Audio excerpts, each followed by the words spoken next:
I want to thank everyone for joining us today to an important webinar on an important topic, unequal cannabis. And this is, of course, something that has affected the United States, the entire world. And today we're going to bring together a variety of experiences and perspectives. Subtitle, Enduring Legacy of Racism and Colonialism. This is a complex topic, not just to do with people using cannabis, but also the people who are producing, who are understanding their life work, their labor, their opportunities to participate in the economy, and how that is affected by laws and different laws in different countries. Our moderator today is Daniele Piamelli, and he is a professor of anatomy and neurobiology at the UCI School of Medicine. He's the co-director with Bob Solomon, also a panelist today, of UCI's Center for the Study of Cannabis. Another thing you should know about Dr. Piamelli is that he is an expert authority and one of the lead authors of the 2017 report by the National Academy of Sciences in the US on the health effects of cannabis, bringing together all known science about the health effects of cannabis and taking out all of those other things that make this such a complicated topic. I want to thank Doug Haynes, who's co-sponsoring this event with the Office of Global Engagement at UCI. I am the director of the Office of Global Engagement, the Chief Global Affairs Officer at UCI, and Doug Haynes, his Office of Inclusive Excellence, is co-sponsoring this with us. So I'm going to turn it over now to Dr. Piamelli as we explore the complex US and global scenario, law, race, politics, economics, and the human impact of cannabis. Thank you so much, Victoria. As Victoria said, I am a scientist. I've been working on cannabinoids and endocannabinoids for the best of the last 3 decades. And over this pretty long period of time, I've been very shy and resistant to talking about issues such as racism as these issues impact research on cannabis. And I think a lot of my scientist colleagues share that shyness with me. We as scientists tend not to be very active on this type of front because we feel that that's not what we are best at doing. This is not what we are paid to do. We are paid to do discoveries, not to make political commentaries about them. But things have changed, for me at least, over the last couple of years. And the main reason for that is because I have appreciated more and more how the political and social context have influenced research on cannabis in a very profound manner. So when I started, I didn't realize, for example, that our legal landscape was not really governed by medical considerations, scientific considerations, but primarily by politically driven considerations where racial issues were a major drive. And that really changed my view on this, because I realized that unless we as scientists speak up about these matters, our own work will be compromised, because the current legal scenario makes it extremely hard for us to do our job.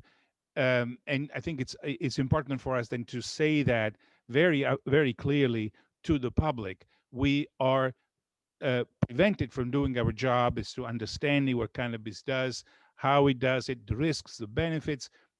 We were blocked largely from doing that job well because of the current legal landscape. And this, if you bring this up a little bit further, to a broader perspective, that's what today's webinar is about. We are going to address the issue of how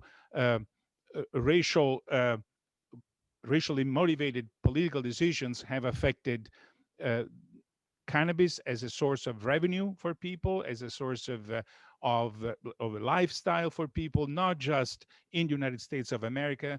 In the US, we tend to be a little bit provincial about that, if not quite provincial about that, but across the world, and particularly comparing the United States and minorities within the United States to the south of the world. So that's why I'm extremely happy that two very prominent figures in the field of cannabis research have agreed to participate today. And these two figures are Dr. Raquel Perobe. Dr. Perobe is out of Montevideo in Uruguay, and she is an expert in cannabis research. She has been for a while now a member of the executive committee of the International Association for Cannabinoid Medicines, which is a very important European association that studies the potential use of cannabis as a medicine.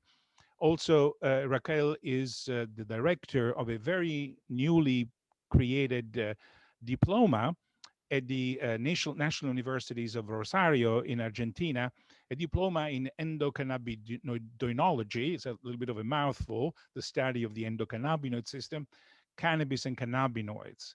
So that's something that will be starting pretty soon. Along with Raquel, and thank you, Raquel, for participating, and welcome to this webinar. Along with Raquel, I invited Dr. Kenza Afsai, and Dr. Afsai is a native of Morocco, and she's a researcher in sociology at the University of Bordeaux in France. Dr. Afsai, whom I met in the meeting of a panel organized by the Moroccan government to revisit the issue of cannabis legalization in the country.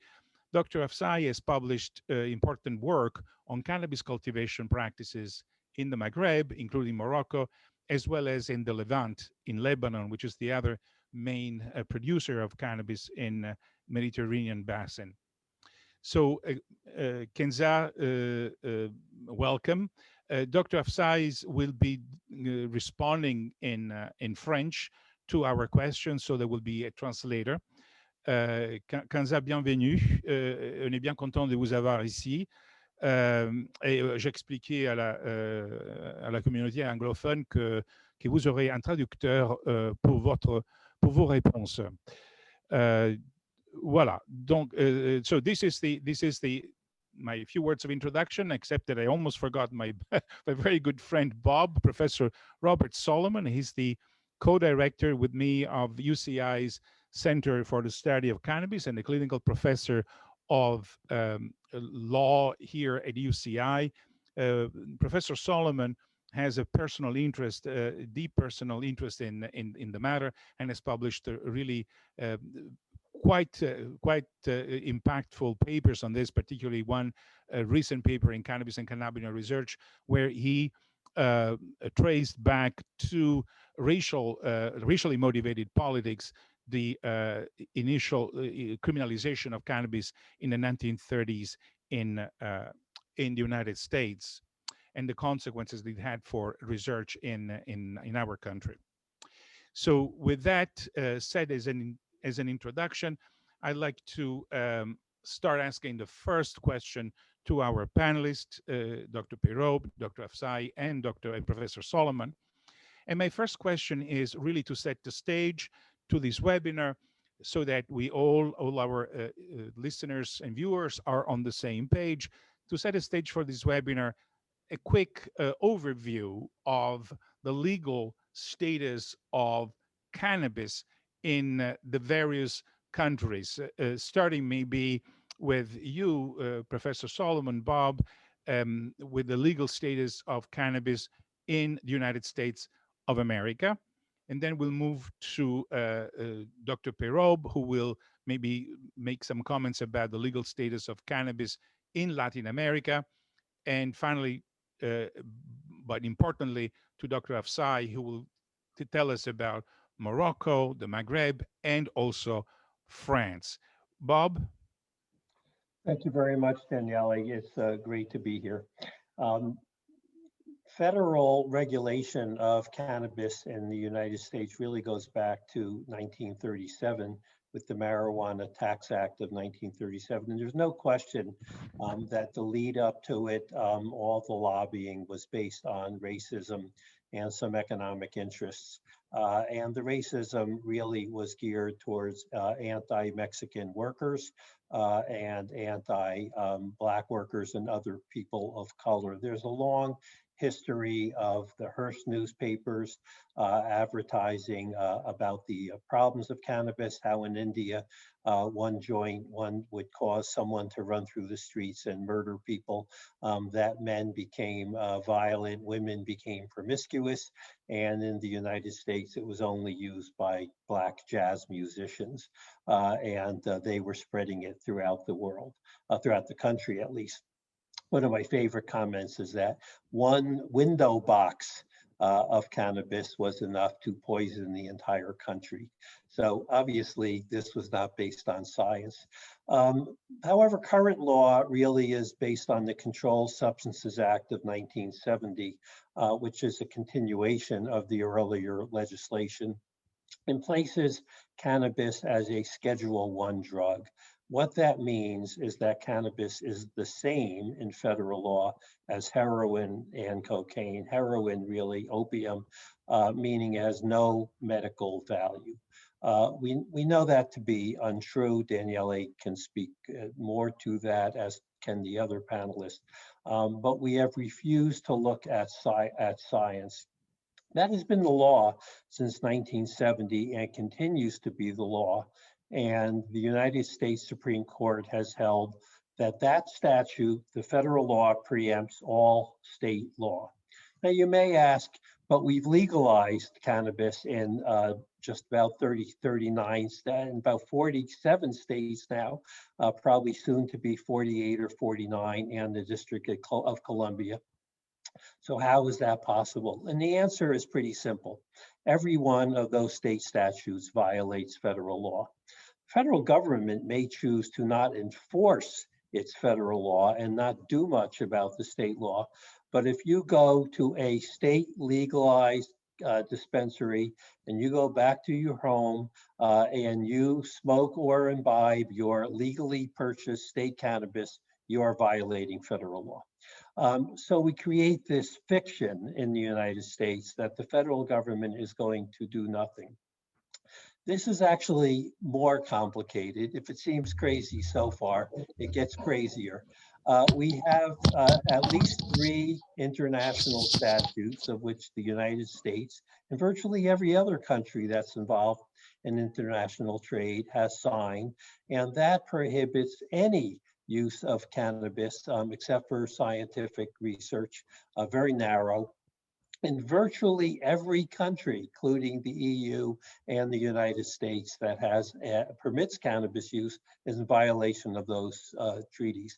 In fact, the Trump administration used those treaties as a basis for refusing to look at changing U.S. law, saying we do comply with the treaties because the Controlled Substances Act, which we do not enforce, prohibits any use of cannabis. So it's a crazy fiction. To make it even crazier, and I'll stop here, the biggest proponent of the earliest statute, 1961, was the Soviet Union. I'm not talking about Russia, I'm talking about the Soviet Union. So a state that no longer exists insists on the law that we all follow. Meanwhile, the World Health Organization, which is supposed to update the scientific basis of cannabis, and if it does, will almost inevitably determine that there are medically useful benefits of cannabis, has not met its obligation and has not taken any action. That may change in the United States in 2021. 3 senators, Senator Booker, Senator Wyden, and Senator Schumer, are going to repropose a statute they've proposed in the past.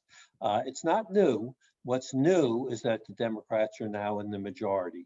Does that mean they have enough votes to pass? We don't know yet. We can be optimistic, But I do think that the landscape is such that in the United States, it will change. How that affects the international climate is going to be pretty interesting. Yes, it is going to be really interesting. And I'm sure that by now our viewers are already confused, not by you, Bob, because you've been crystal clear, but by the situation itself, which is extremely confusing. One point I'd like to make sure that all of our viewers appreciate is that in this chaos where every state is on its own and the federal government is looking on the other side, the only professional group that has problems are the scientists, because we can't do our job because we have to follow federal law. We don't follow state law in any way because we are funded by the federal government. So I'd like to move on to, thank you so much, Bob. I'd like to move on to maybe to Raquel. Raquel, can you tell us a little bit about how the legal status in the various countries of Latin America? You are from Uruguay, of course, and we are familiar with the amazing things that have happened there. Why don't you tell us a little bit about that? Yeah, thank you for having me here. I'm really very excited with this panel and this discussion because I think not only Latin America and Africa, but the whole world has to know what's going on. And some fears that all the countries and governments, even though I have been involved in the legalization in Uruguay, I'm also advising different parliaments and governments because of our experience. So, and many times people are talking about fearing the international conventions. And I have to say that nothing has happened to us. And this must be said. But starting with this point, 8 countries in Latin America have legalized. The majority, 6 of them, only for medical purposes and with different models. But 2 of us, we were the first 7 years ago. We have full regulation model. And now Mexico has joined us. And we are very, very proud of the law because it's a very interesting law.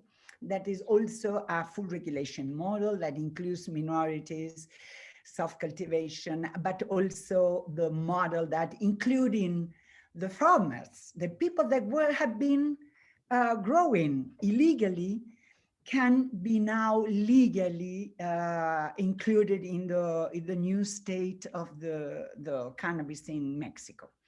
So this is Colombia is now discussing if they are extending the legalization to adult use. I don't like to talk about recreational. We don't talk about wine for recreational purposes or tobacco.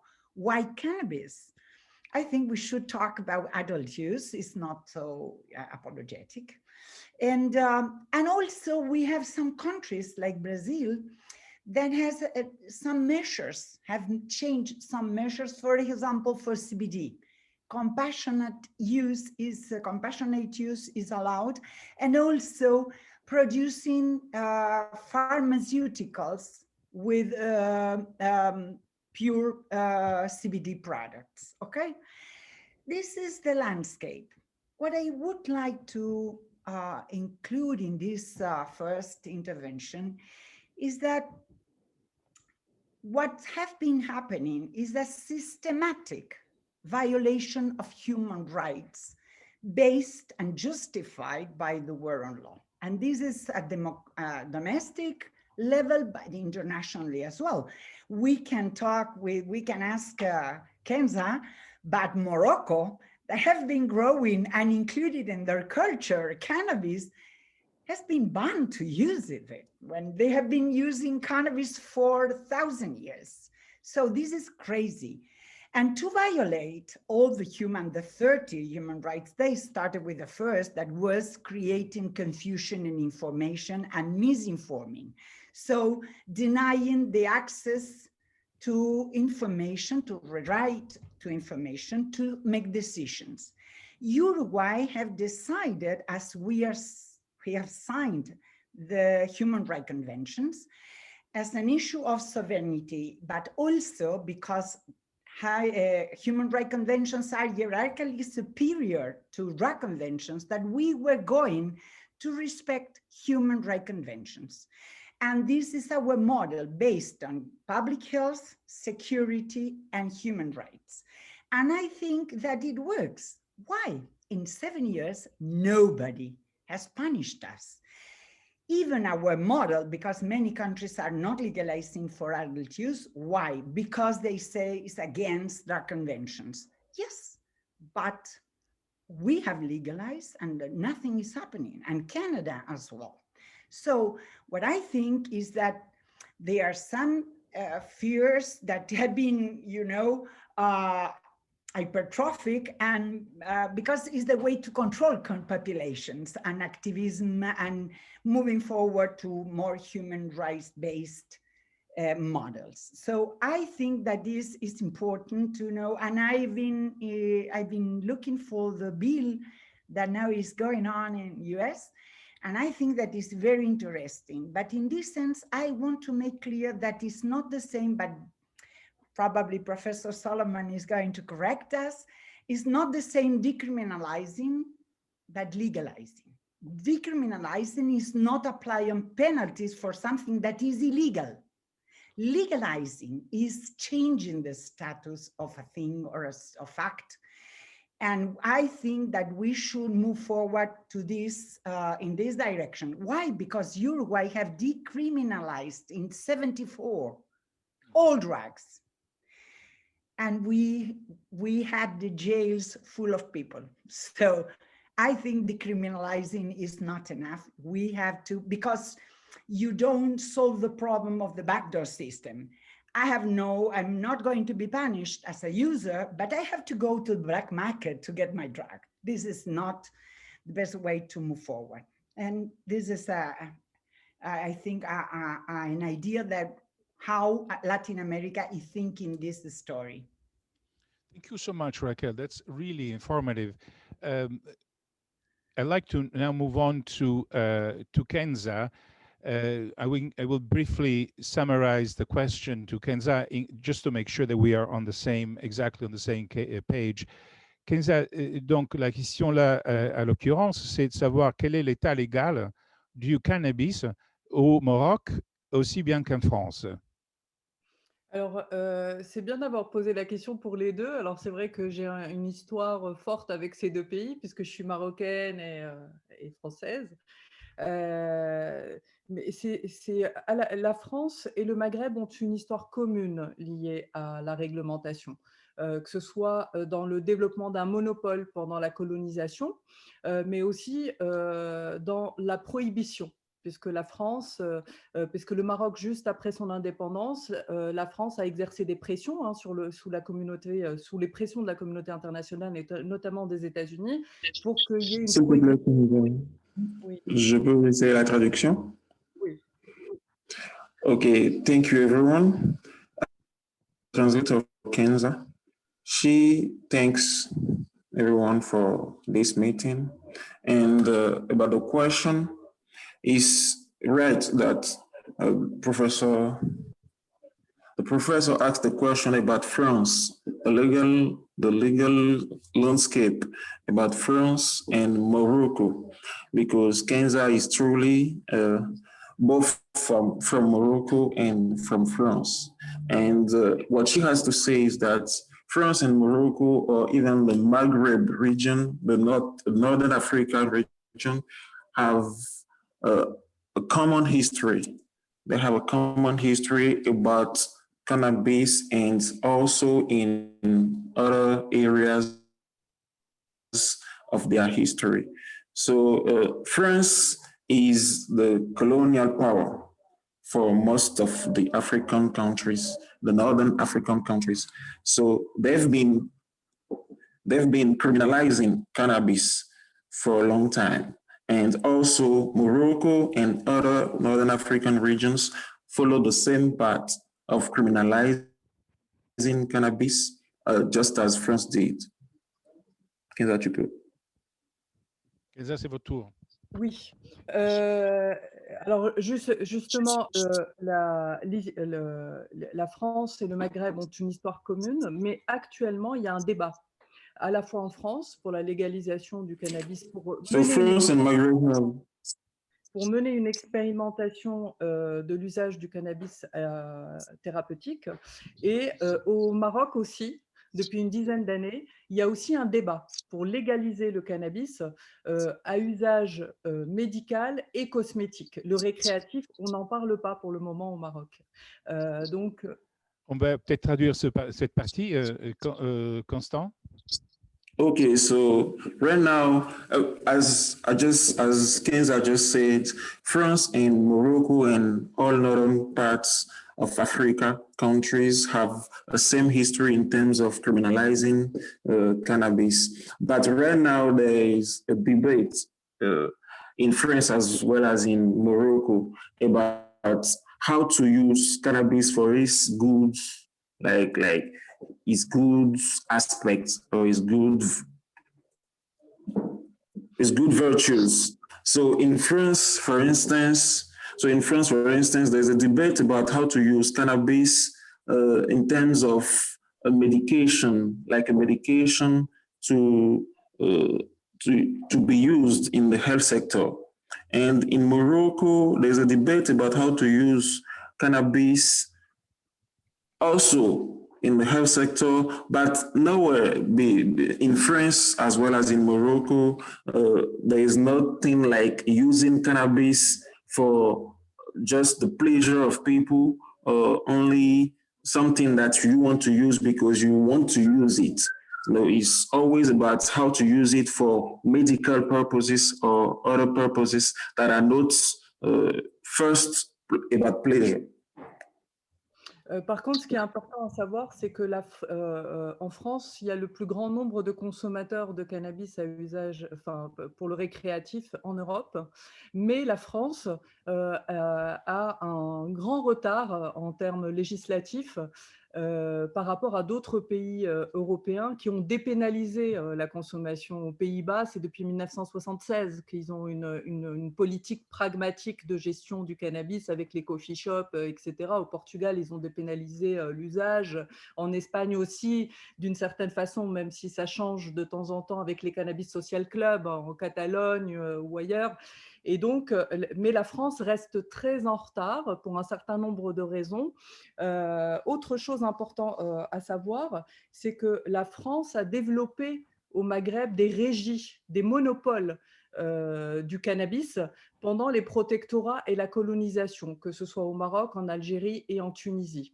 Alors, pour prendre juste l'exemple du Maroc, ce monopole a duré depuis 1912 jusqu'en 1953-54, quelques années, quelques mois avant l'indépendance. Et c'était pour augmenter ses revenus de l'administration française, en fait. Excusez-moi, je vais vous interrompre une seconde. Constant, do you want to translate this part? Give us the gist of what Kenza said. Yes, thank you. So what is funny is that in Europe, for instance, France has the highest number of people using cannabis for their pleasure. But at the contrary of other countries in Europe, France still criminalize cannabis when the Netherlands, Portugal, Spain have already taken some actions to decriminalize cannabis, but France still has a law that criminalizes cannabis. And what is useful to know is that in terms of the history with Morocco, France is the colonial power, as I said, and in the history, starting in 1912 to 1954, they established something that we can consider as a law, criminalizing cannabis. But this law was taken by France to be applied, yes, to be taken in force in Morocco. So France has like an influence has an influence in northern parts of Africa, in the countries like as their colonial power. And so would you like to add anything else? Vous voulez ajouter quelque chose? C'est bon, Daniel, c'est bon. Thank you so much. Thank you so much, Kenza. I appreciate clearly, I think France represents an interesting example because not only is a former colonial power, but it's a colonial power that has kept a substantial presence in some of the countries that used to be within its empire. For example, in Africa, as you well know, in Western Africa in particular, they're still using the same a currency that is essentially a French currency. And although the same is not true for Morocco, it is, I think there is still a very substantial presence there that affects everything. So maybe I can ask you a question more specifically, Kenza. The current debate that the Moroccan government is having about legalizing cannabis, we were part of the panel together. The current debate, where do you think is standing? Where do you think the country is going in the next couple of years, toward legalization, or you think that it's still kind of mired in its relationship with France and so won't move forward? Vous pensez qu'au Maroc, il y aura du progrès dans les prochaines 2-3 années, ou vous pensez plutôt que le Maroc reste au train de la France? Alors, la rencontre, c'était ce qu'on appelle la commission de développement. Cette commission de développement, ce n'était pas une commission que sur le cannabis, c'était une commission qui doit faire un rapport sur différentes problématiques de développement que nous avons au Maroc, dont celle du nord du Maroc, où il y a la culture de cannabis. Et donc, essayer de donner des recommandations. Mais le débat qu'il y a au Maroc sur la légalisation, il dure depuis une dizaine d'années. Et c'est un débat qui est assez particulier parce que c'est un débat qui a été politisé.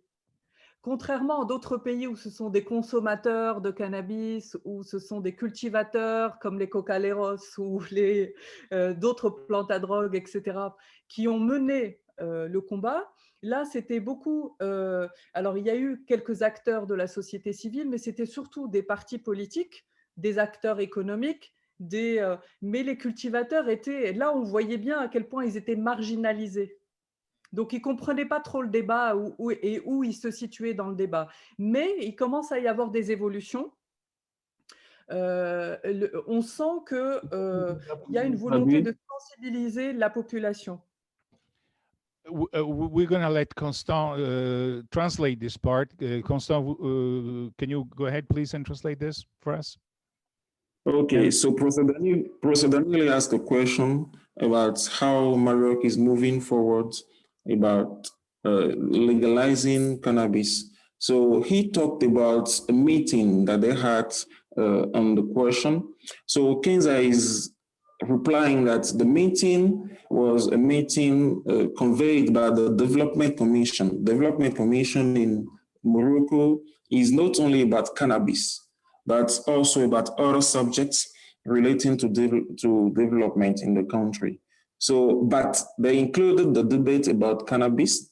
And what is useful to know is that the debate on legalizing the cannabis comes from like 10 years ago. So the debate is still there and people are still talking about what are the legal framework to take to put cannabis as something that becomes legal instead of criminalizing it. And also another aspect is that the debate is not now only about just legalizing cannabis, but politics also enters the debate because political people try to take the debate back from civil society and just the citizens and make it something that is a political subject. So this is something that we need to pay attention to. Thanks. Thank you so much. So we had a very nice overview of the complexity of the legal landscape with regards to cannabis. Now what I'd like to move on is to the consequences, the societal mostly consequences of this legal landscape.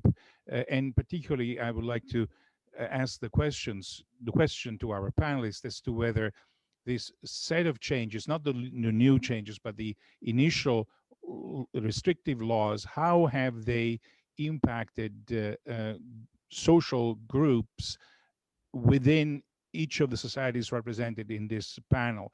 So I'd like to start off maybe with Dr. Pirob. Raquel, what is your take on this? How the criminalization, initial criminalization of cannabis has affected cultivators in Latin America and in general, Latin American society? Thank you for the question, because I think that is one of the most important issues to define the change of the drug policy in general and particularly in cannabis.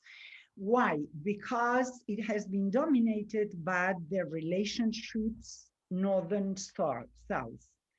And these relationships were so asymmetric and fair and violent. For example, Army and DA has operating bases in Latin America. No countries in Latin America have bases in the north. Also, airspace control, airspace control.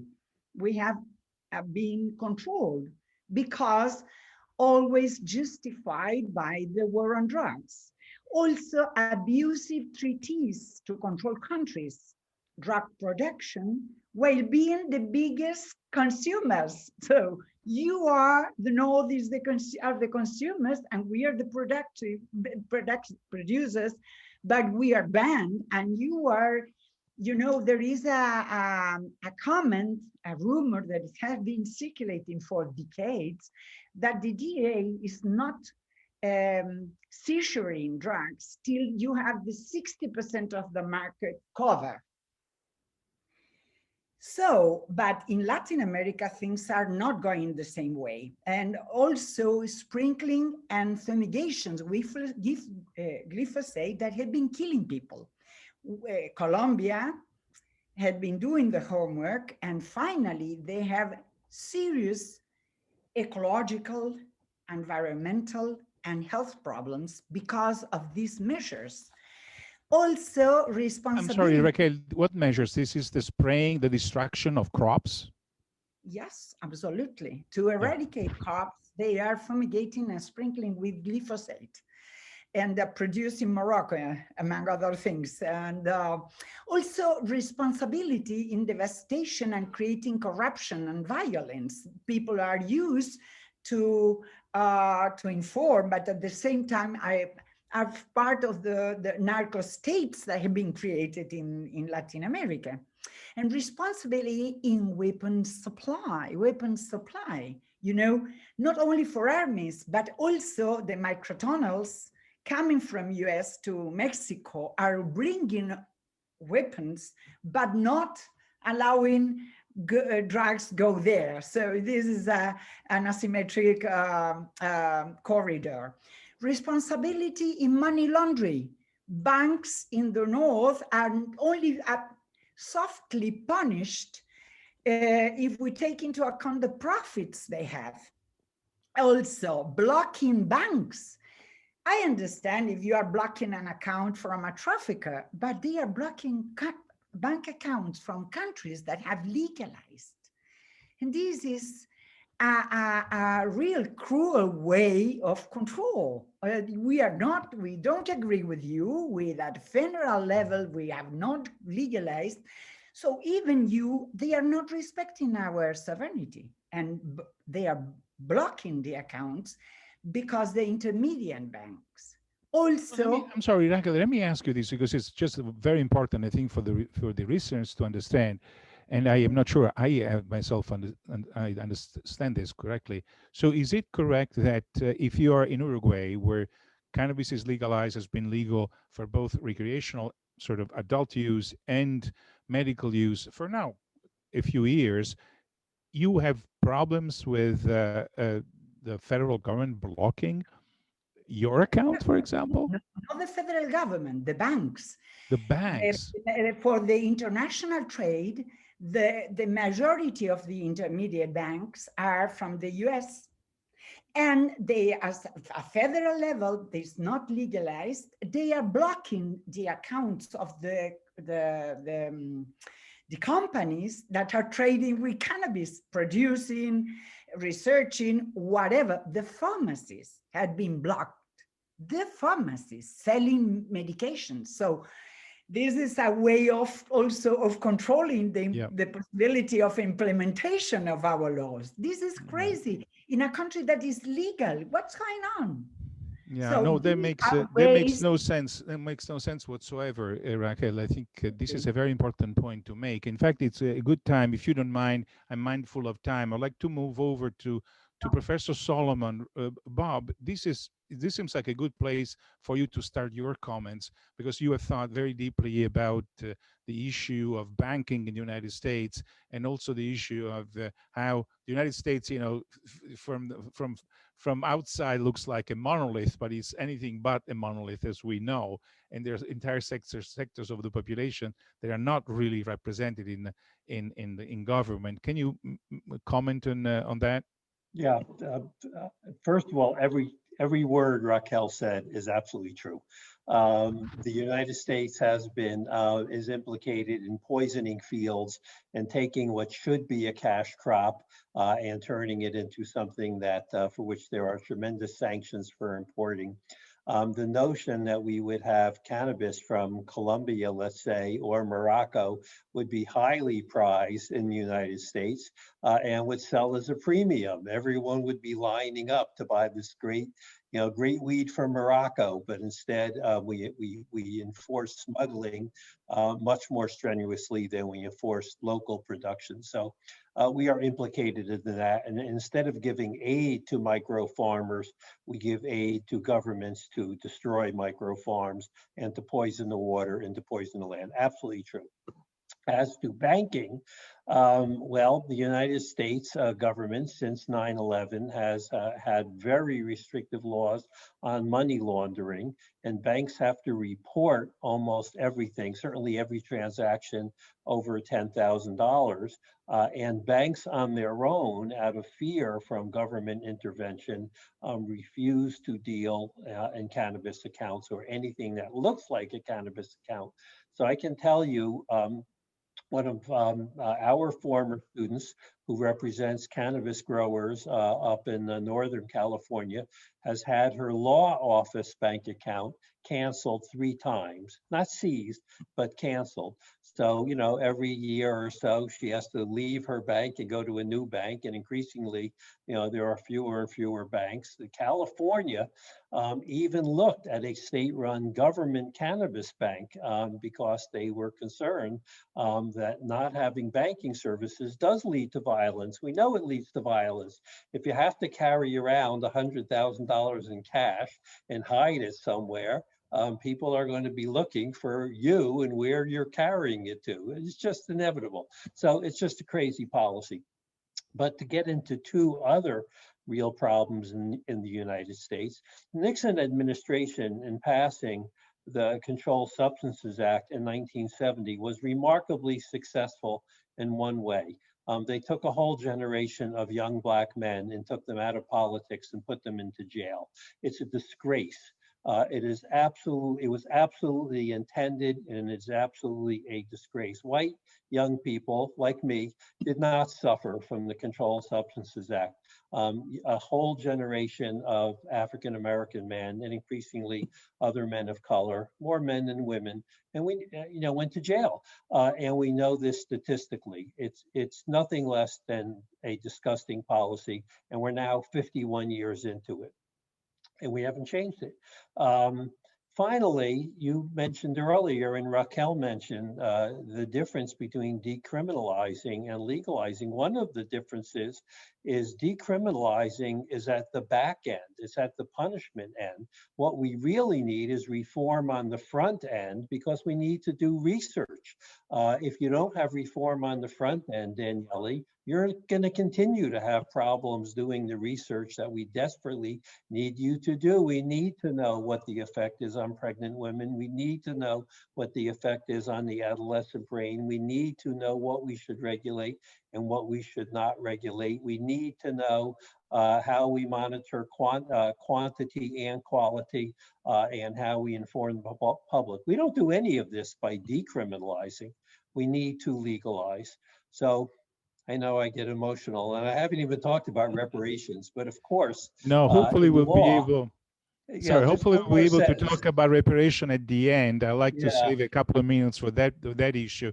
Thank you so much, Bob. Just to be a little bit more ecumenic, although Nixon was deeply anti-black, a lot of what he did also was anti-Semitic, and you know that because a lot of folks who were there, a lot of activists were of Jewish descent, and we know, and we're not presuming, we know from from the recordings that we have, that he actually, Nixon motivated a lot of his decisions based on his intention to block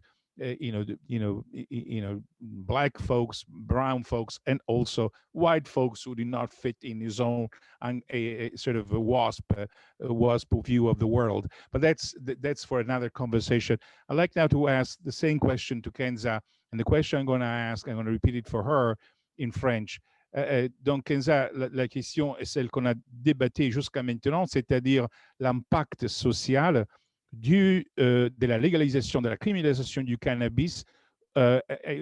Puisqu'on n'a pas beaucoup de temps, peut-être si vous pouvez vous focaliser sur les cultivateurs du Maroc. I've asked her to focalize on just to focus, not focalize, I'm sorry, to focus on the impact in Morocco. C'est quelque chose que vous pouvez faire? Oui, oui, oui. Donc en fait, depuis l'indépendance, le Maroc subit des pressions internationales pour baisser la culture de cannabis. Peut-être laisser le temps pour la traduction. Bien sûr. Yes, I can jump in. So Kenza is just saying that since independence, Morocco is having pressures. Like there are a lot of pressures on Morocco to decriminalize cannabis.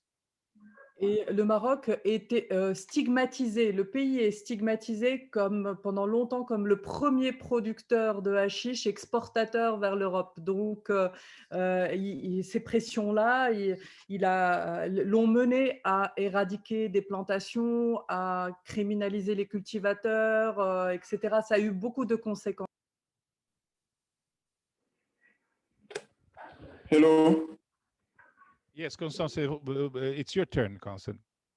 Okay, so Morocco is seen as one of the biggest countries in terms of cannabis production, like the areas that they use, the fields that are used to produce cannabis in the country is seen as one of the biggest in African countries, in Northern African countries. So there have been pressures on Morocco to reduce these areas of production and criminalize production of cannabis in the country. Et cette criminalisation a eu des grandes conséquences en fait sur les cultivateurs, mais aussi sur les consommateurs. Les usages traditionnels, sociaux du cannabis ont été transformés, puisque au Maroc, on cultive du cannabis depuis des siècles. On a des traces de son usage et de sa production dans les livres arabes du 9e siècle. On a des usages cosmétiques traditionnels, des usages même industriels, dans le bâtiment qui sont traditionnels. Et puis, on n'avait pas de tradition de la résine de cannabis, le hashish. Ce n'est pas traditionnel au Maroc. On le cultive depuis les années 60 pour pouvoir l'exporter parce qu'il se stocke plus facilement et il se conserve plus facilement. Ok, merci beaucoup. So in Morocco, actually, it is in the history that Morocco have been producing cannabis. Morocco have been producing cannabis for a long time. So this pressure for criminalization of cannabis production had effects on farmers, as farmers are ones producing crops in the country. So it had effect on farmers that were forced to stop their production and reduce their revenues. So, but the thing is, the new thing that is appearing now is what we call hashish. This is cannabis resin that is also produced in Morocco, but to be exported This is not used locally in the country, but it's only produced to be exported. Donc en fait, la criminalisation et la prohibition ont eu un effet contraire. Elle a dynamisé la production, elle a dynamisé le marché et elle a eu des conséquences à la fois sociales, mais aussi économiques, environnementales aussi. Environnementales, puisque par exemple, si on prend un des exemples les plus récents, depuis une dizaine d'années, il y a de plus en plus de variétés hybrides de cannabis qui sont introduites, des semences qui n'étaient pas locales. Et les paysans, avant, qui échangeaient les semences ou qui se les donnaient ou les gardaient pour les cultures d'après, maintenant sont obligés d'acheter des semences américaines ou européennes. Et donc, ça les marginalise encore plus, mais en plus, ça crée de nouvelles inégalités parce qu'ils perdent leur biodiversité. Parce que ces hybrides... Yeah, this may be a good point, Constant. Go ahead. Okay, so criminalizing cannabis production in the country finally had a contrary effect because instead of reducing the production, it instead made farmers dynamize their production and find new ways of production of cannabis without being caught by law. So they've been thinking, now they are thinking about new ways of producing new forms of cannabis. That is the resin of cannabis that she talked about first. And also there are new varieties of hybrid cannabis that is bought by farmers from other countries like Latin America and the United States to be produced in the country in Morocco. So they are trying to change their way of producing cannabis and produce new forms of cannabis to be still sold on the market. But actually, this also has a social effect on farmers because you actually to be able to import or to buy those new types of cannabis from foreign countries, you at least have to have some terms of power, of economic power. So this creates something like a social difference between farmers because if you don't have the power to buy, if you don't have the money to buy from other countries or to buy new types or new forms of cannabis, you might see yourself stopped or blocked in your production.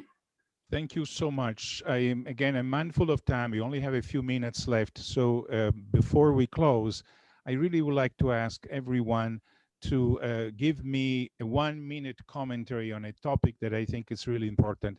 So I think we can all conclude safely that the impact of racially motivated politics on cannabis legalization or delegalization has had massive negative impact on a number of different populations, in the United States, disenfranchised communities, in Latin America, entire states, entire nations, in North Africa, also entire nations such as Morocco.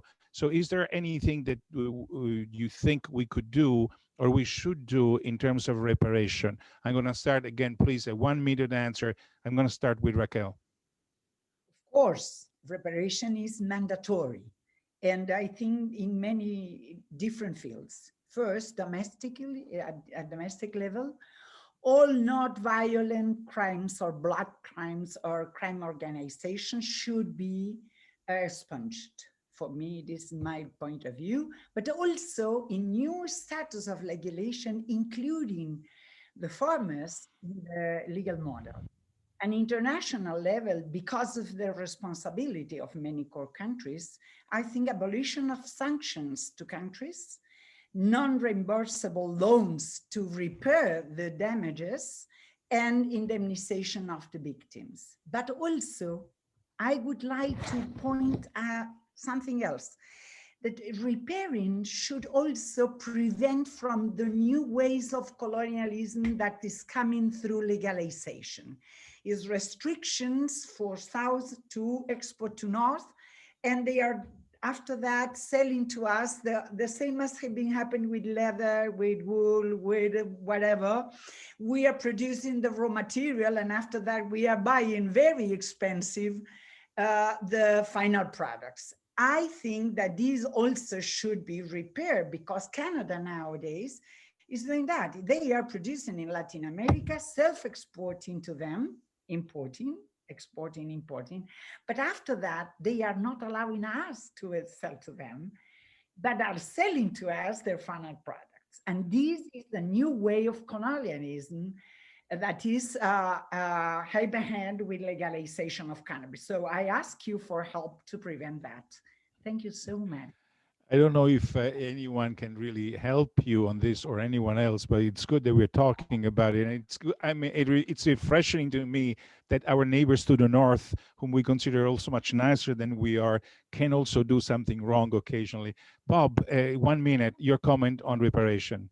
Well, domestically, we need to use the new expanding industry, and hopefully a federally wide industry. And we need to give priority for license, both for growing and for distributing and for producing to communities and individuals that have suffered throughout the process. And Raquel's right, you know, just it's obvious every conviction should be expunged and there should be reparations made for any time spent in jail. That's just horrible. It's a basic principle in law that when you injure someone and you are found to be liable, you need to make them whole. So on an international level, we need to do the same. We need to start looking at international partnerships. Who have we harmed in the past, and how will we make people whole? This is a cash crop. It should be treated like coffee. We should work to enable production locally. We should work to enable micro farms, not just big industries. And we should work with governments that want to work with us. This is a valuable imported product, not a product that we consider to come into our country only through smuggling. And we should make cash payments for damages that we caused in the past.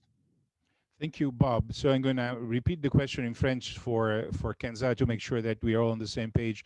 Kenza, donc, en termes de réparation, notamment pour le Maroc, quel est votre avis? Est-ce que c'est un passage possible? Alors, je pense que je ne sais pas sous quelle forme les réparations peuvent être faites, mais elles peuvent l'être à différents niveaux. Il faut savoir que le Maroc n'a pas été seulement sous protectorat français, il a été aussi sous protectorat espagnol. Et l'Espagne a aussi joué un rôle dans la zone de culture de cannabis. Déjà, reconnaître l'héritage colonial en fait, dans la situation actuelle, et reconnaître aussi que la stigmatisation du Maroc en tant que producteur de cannabis a joué un rôle dans la répression des cultivateurs. Déjà, le reconnaître, c'est déjà un pas en avant. Thank you. Okay. You want to translate the concept? Yes, go ahead. Yes.